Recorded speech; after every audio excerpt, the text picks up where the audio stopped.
Yeah, bang bang mate. Years ago, I bought myself a caravan in Church Farm, yeah, Chichester. There might be a few people on my channel who've been down there.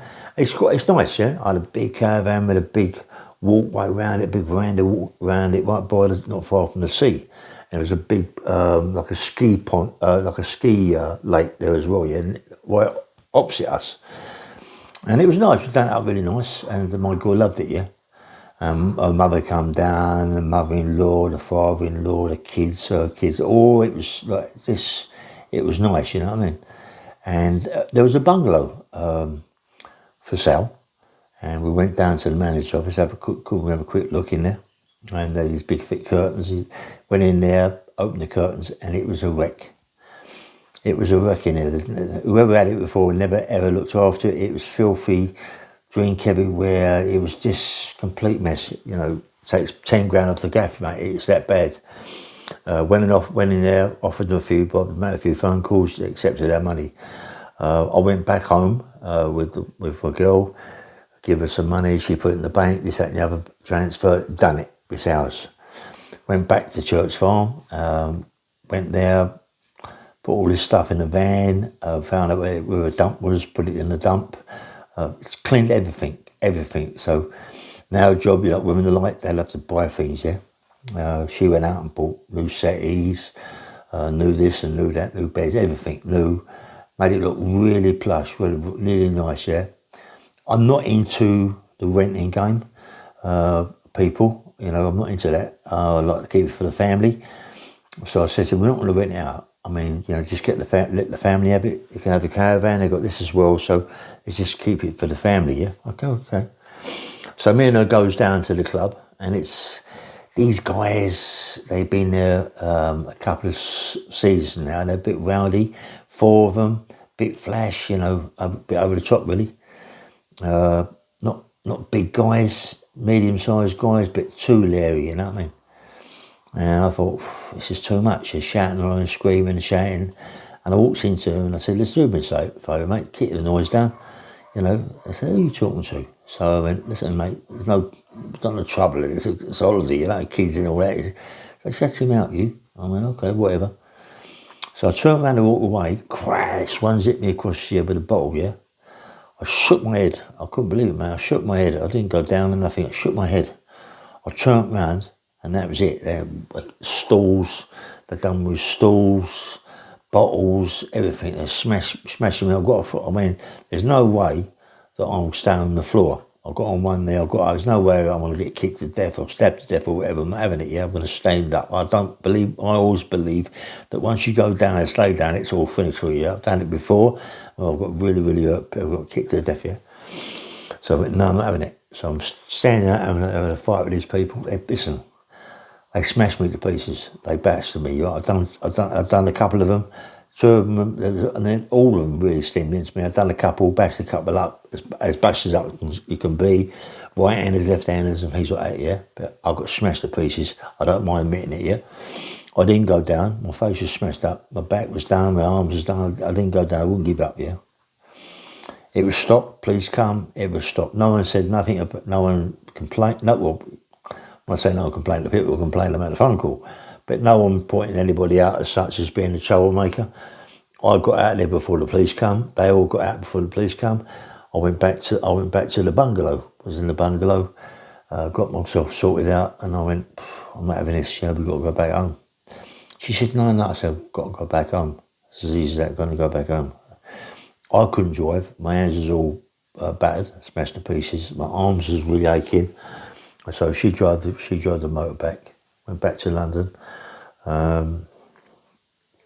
went back to Kingston. In the place at Kingston, I shut off, I got a cab, I shut off, I went to my pal's house, I said, listen. And they said, well, what happened to you? I said, well, I explained to them what happened down there. I got bashed up, really. I got smashed to pieces, mate, you know what I mean? It's no big thing. It happens, it's as easy as that, you know. But I'll give them a good hiding in a way, yeah, but they bashed me up bad, yeah. So I said, listen, we've got to go back there.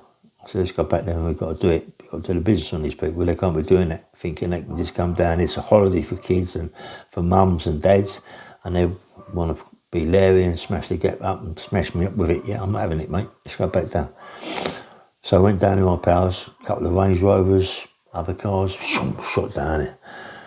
Went down to where we are, parked up, and just went for a little walk. Have a walk round Chichester. Have a walk round the caravan site, Church Farm.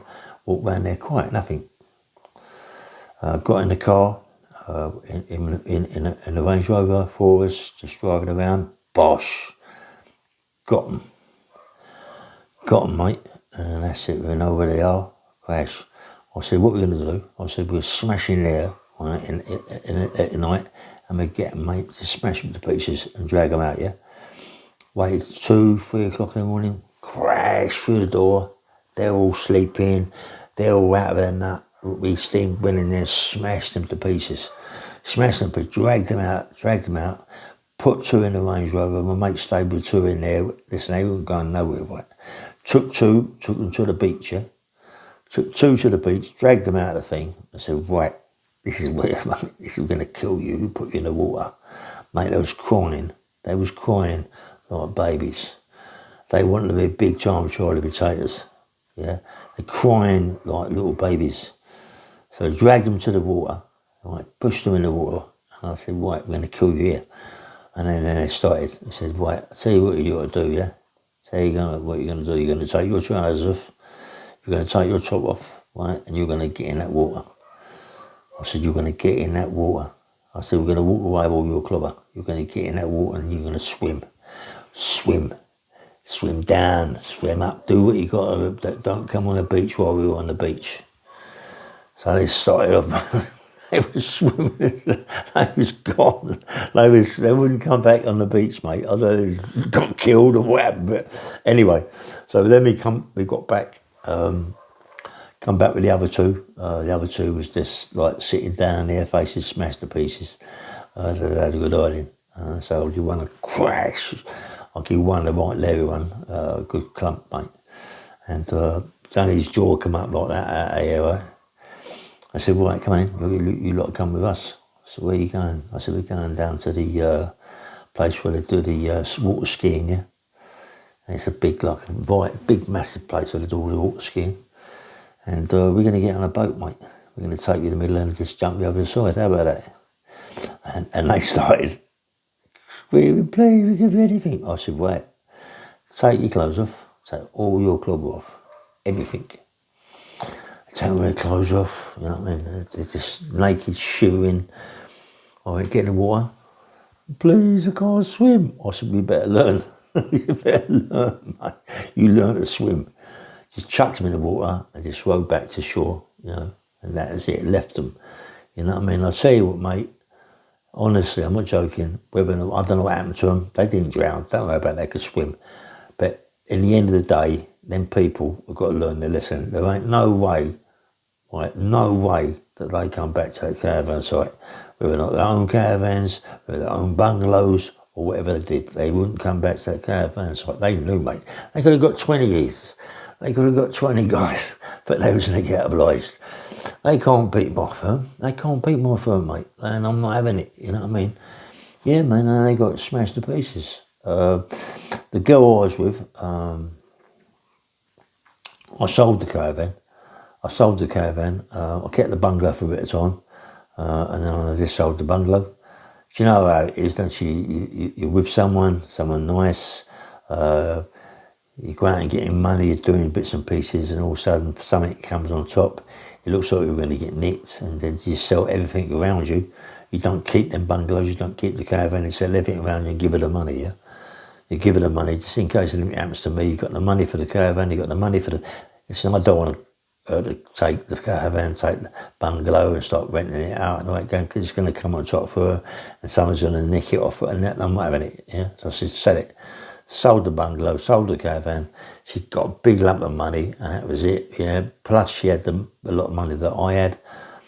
I left Kingston to where I was living. I had rows with the family. It all got worse and worse and worse. I shut off. I mean, there's bigger stories than that. I mean, the families and all that. We had the shootings and the old bill coming to gaff and all this, that, and the other. But I'd gone. You know, I'm going to go for what, I don't know, a couple of weeks. Get out of the way just in case something might kind of kick off here. Get out of the way. I got out of the way. I always go to an hotel, a nice hotel. Just lock myself in an hotel and sit down there, stay in there. If that causes any problems, might go downstairs, have a little drink, something to eat. After drink, oranges, lemonades, all that sort of thing, coffee, teas, and all that. Just sit around the pool. I don't make myself busy. Same with my pals. My pals do the same thing. We might have a chat in there. We don't really acknowledge each other. They go their way, I go my way, and that's it. And then until we decide to go out and earn some money, we let it go. If the other people are on us, they're on us, yeah. But you know, we keep it as it is. We're in the hotel for a couple of weeks, and we just take things easy, and then we decide. Here we go. It's time to go and earn some money. So then come out, and we're looking for something to do, some money to earn anyway. This is Bang Bang Rail, just a little video. The reason I'll start talking about Chichester and Church Farm is the guy next door to where I was living not so long ago. I see him, and he was down West High Street, and I was talking to him, and he was on about, he said, I just come back from Chichester, down there, at Church Farm. I went, yeah, I used to have a caravan down there, and a big boat. He said, it's beautiful down there. I said, yeah, it's really nice. I said, how's the clubhouse? He went, yeah, it's really good, yeah. Really, I love that clubhouse. It's so quiet. People enjoy themselves. I thought, yeah, we made it that way. Anyway, he says, Bang Bang Rail. Please press the like button and subscribe. Nice one.